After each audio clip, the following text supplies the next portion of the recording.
পরিচয় নিয়ে যদি মৃত্যুবরণ করতে না পারি, ময়দানে মাহশরে আল্লাহ রব্বুল আলামিন বলেন, ও বান্দা, ময়দানে মাহশরে যদি নিজেকে আমার গোলাম হিসাবে প্রমাণ করতে পারো, নিজেকে যদি দুনিয়ার জমিনে জীবন যাপনের মাধ্যমে ইবাদত বন্দেগীর মাধ্যমে আমার গোলাম হিসাবে গড়ে তুলতে পারো, গোলাম হয়ে আসতে পারো, তাহলে ময়দানে মাহশরে তোমাদেরকে আমি আল্লাহ আমার গোলামের স্বীকৃতি দিয়া গোলাম ডেকে ডেকে আমার জান্নাতের মেহমান বানাইব।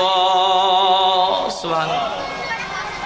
আল্লাহ রাব্বুল আলামিন বলেন, ওয়া ইবাদুর রাহমানিল্লাযীনা ইয়ামশুনা আলাল আরদি হাওনা ওয়া ইযা খাতাবাহুমুল জাহিলুনা ক্বালু সালামা।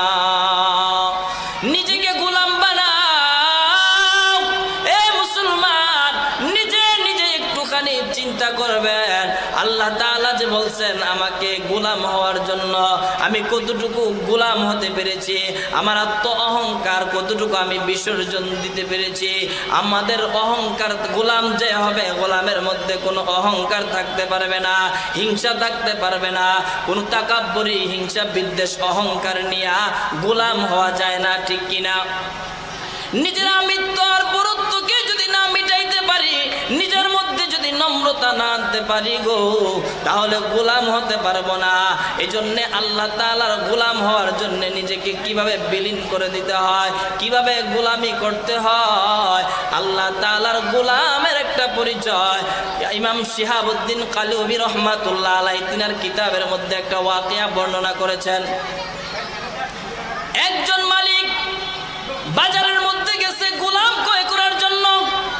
বাজারের মধ্যে গিয়া গোলাম ক্রয় করবে, এমন সময় একজনকে পছন্দ হয়েছে গোলাম হিসাবে, কৃতদাস হিসাবে। কি হিসাবে?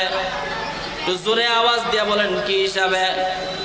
গোলাম, কৃতদাস হিসাবে, চাকর হিসাবে একজনকে পছন্দ করেছে। তাকে সারা জীবনের জন্য কিনা বাড়ির মধ্যে নিয়ে আসবে, সারা জীবনভর তার বাড়িতে সে গোলাম হিসাবে থাকবে। আগে এগুলা ছিল, এখন এগুলা নাই, ঠিক কিনা? বাজারে গিয়া গোলামকে